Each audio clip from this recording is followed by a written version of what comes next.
Hello everyone, welcome back to my another video. আজকের ভিডিওতে আমি ক্লাস ষষ্ঠ শ্রেণীর সূত্রবুঝি অধ্যায়ের অনুশীলনের 6 নম্বর অঙ্কটির সমাধান করব। চলুন দেখা যাক।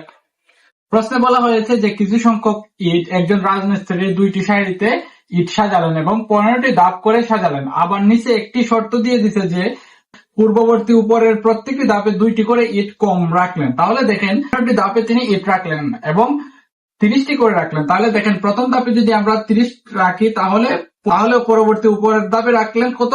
2টি কম, 2টি করে কম রাখলেন। তাহলে রাখলেন হলো 28টি এবং এর পরবর্তী ধাপে দেখেন আরো 2টি কম হলে 26টি। এইভাবে করে তিনি ইট রাখলেন। তাহলে উপরের ধাপে তিনি ইট রাখলেন 2টি। এখন এটাও দ্বিতীয় সারিও সেম ভাবে রাখলেন 30টি, পরবর্তী রাখলেন 28টি। এখন দেখেন আমাদের প্রথম প্রশ্নে কি বলা হয়েছে। ক নম্বর প্রশ্ন বলছে যে একেবারে উপরের ধাপে কয়টি ইট আছে। তাহলে আপনারা দেখতে পাচ্ছেন যে উপরের ধাপে আছে হলো 2টি। তাহলে প্রথম সারিতে উপরের ধাপে আছে 2টি, দ্বিতীয় সারির উপরের ধাপে আছে 2টি। তাহলে আমাদের সর্বমোট উপরের ধাপে আছে কতটি? যদি 2টা যোগ করে দিই তাহলে আমাদের আসবে 4টি। আশা করি আপনারা এই প্রশ্নটি বুঝতে পেরেছেন এই চিত্রের মাধ্যমে। এখন চলেন আমরা ক নম্বরের সমাধান করি।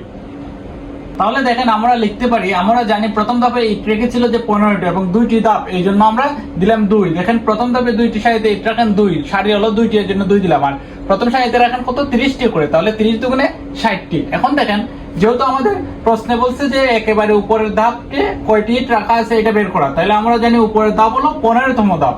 এই জন্য আমাদের 15তম ধাপ বের করার জন্য আমাদের একটা সূত্র লেখা লাগবে। এই সূত্রটা আমাদের আগে প্রথম তৈরি করা লাগবে। এই জন্য তৈরি করার জন্য আমাদের দেখেন 60কে কিভাবে লিখতে পারি।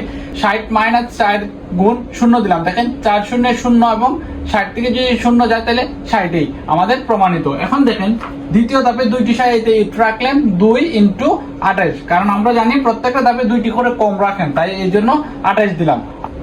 আমি আপনাদেরকে চিত্রের মাধ্যমে দেখিয়েছিলাম যে প্রথম ধাপে 30টি রাখেন এবং দ্বিতীয় ধাপে রাখেন 28টি, 2টি কম। এই জন্য এই জায়গায় 28 দুগুণে 56। এই জায়গায় দেখেন 60 থেকে মাইনাস দিলাম, 1 দিয়ে গুণ দিলাম 4 এর সাথে, তাইলে 4 একে 4, 60 থেকে 4 গেলে 56, প্রমাণিত।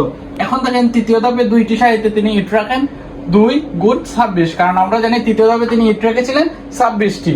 তাহলে 26 দুগুণে 52, তাহলে 4 দুগুণে 8, 60 থেকে 8 গেলে হলো 52। এখন আপনারা একটা জিনিস লক্ষ্য করেন, দেখেন এই জায়গায় প্রথম ধাপ এই জন্য 0 দিছি, 1 কম। এই জায়গায় দ্বিতীয় ধাপ এই জন্য 1 দিছি, তাহলে এই জায়গায় কি 1 কম, মানে দ্বিতীয় ধাপ থেকে 1 কম। তৃতীয় ধাপে 2 দিছি, 1 কম, মানে 3 থেকে 1 কম, এই জন্য 2 দিছি। এখন দেখেন প্রত্যেকবারই আমরা 1 কম দিতেছি।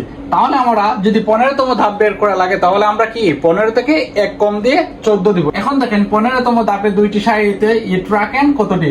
60 মাইনাস 4 গুণ 14। এখন আপনারা বলতে পারেন যে 14 কোথা থেকে আসলো, কারণ আমরা প্রত্যেকবারই লক্ষ্য করেছি যে যখন দ্বিতীয় ধাপ বের করছি তখন কিন্তু আমরা 1 কম দিয়েছি, যখন তৃতীয় ধাপ বের করেছি তখন আমরা কিন্তু 1 কম দিয়ে 2 লিখেছি। তাহলে 15 ধাপ যেহেতু আমরা বের করবো সেহেতু আমরা 1 কম দিয়ে 14 লিখবো। এটা হলো আমাদের সূত্র তৈরি করলাম। এখন দেখেন 4 দিয়ে যদি 14 গুণ করি তাহলে হয় 56 এবং 60 থেকে 56 বিয়োগ দিলে হয় 4টি, তাহলে প্রমাণিত। আমরা চিত্রের মাধ্যমে দেখেছিলাম যে আমাদের উপরের ধাপে বলতে 15 ধাপে আমাদের ইট আছে 2টি সারিতে, এই জন্য 2 দুগুণে 4টি, তাহলে আমাদের প্রমাণিত হলো। অতএব একেবারে উপরের ধাপে 4টি ইট থাকবে। আশা করি আপনারা অঙ্কটা খুব সহজে বুঝে ফেলছেন। এখন দেখা যাক ক নম্বর অঙ্কে কি বলছে।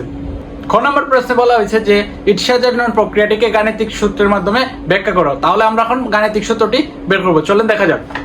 এখন দেখেন খ নম্বর সমাধানে আমরা কি লিখতে পারি, কারণ আমরা জানি ক তে পাই যে ধাপ সংখ্যা n হলে nতম ধাপের 2টি সারিতে মোট ইট থাকবে, কারণ আমরা এই সূত্রটা পেয়েছিলাম ক নম্বর অঙ্ক করার ক্ষেত্রে। যখন আমরা কি 15তম ধাপ বের করছিলাম তখন 60 মাইনাস 4 গুণ 14 দিয়েছিলাম। 14 কোথা থেকে দিয়েছিলাম? যখন 15 থেকে 1 কম, এই জন্য 14 দিয়েছিলাম। তাহলে আমরা কি লিখতে পারি যে n হলো তম।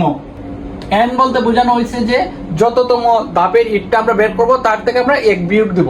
দেখেন তাহলে আমরা কি লিখতে পারি, n সমান যদি 1 হয় তাহলে আমরা কি লিখতে পারি 60 মাইনাস 4 গুণ n হলো 1, তাহলে মাইনাস 1 সমান সমান কত হয়?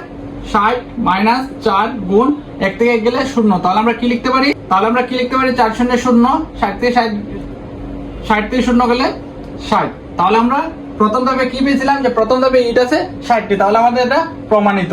দেখেন এখন n তম যদি দ্বিতীয় ধাপ লিখি, n সমান 2 হলে তাহলে আমাদের কি হবে 60 মাইনাস 4, n সমান 2 মাইনাস 1, তাহলে আমাদের কত আসতেছে 60 মাইনাস 4 গুণ 2 থেকে 1 গেলে 1 সমান সমান 4 একে 4, তাহলে 60 থেকে 4 গেলে 56, যা আমাদের দ্বিতীয় ধাপে প্রমাণিত। কারণ আমরা দ্বিতীয় ধাপে জানি ইট ছিল 56টি। তাহলে আমাদের যৌক্তিক গাণিতিক সূত্র কি?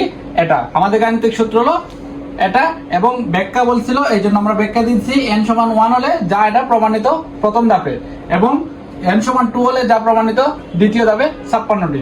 আশা করি আপনারা ক নম্বর অঙ্কটিও বুঝতে পেরেছেন। তাহলে আমরা দেখি ঘ নম্বর অঙ্কে কি বলা হয়েছে। গ নম্বর প্রশ্নে বলছে যে সে মোট কতগুলো ইট সাজিয়ে রেখেছে। তাহলে আমাদের মোটটা বের করা লাগবে। আমরা জানি মোট বের করতে হলে আমাদের সমষ্টির সূত্র প্রয়োগ করা লাগবে। চলেন তাহলে দেখা যাক।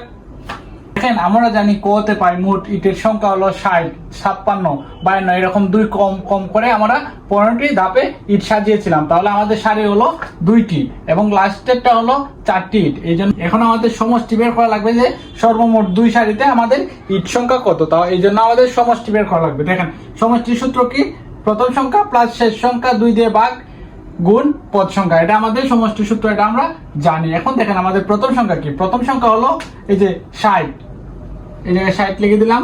এখন আমাদের শেষ সংখ্যা কি? 4, আমরা জানি শেষ সংখ্যা হলো 4। এবং পদ সংখ্যা বলতে বোঝানো হয়েছে যে এই জায়গায় পদ কতটি আছে। আমরা জানি 15টি ধাপ আছে, 15টি ধাপে পদ সংখ্যা ছিল। তাহলে আমাদের পদ সংখ্যা হলো 15, পদ সংখ্যা হলো 15। এখন দেখেন আমরা যদি অঙ্ক করি তাহলে প্রথম সংখ্যা হলো 60 যোগ শেষ সংখ্যা হলো 4, পদ সংখ্যা 15, 2 দিয়ে ভাগ। তাহলে দেখেন কি আসতেছে, এদিকে 4 যোগ করলে 64, 2 গুণ 15। এখন দেখেন 2 দিয়ে যদি 64 ভাগ করি তাহলে আমাদের আসতেছে 32, এবং 32 যদি 15 দিয়ে গুণ করি তাহলে আমাদের আসতেছে কত? 480টি। তাহলে আমাদের মোট 480টি ইট রেখেছে।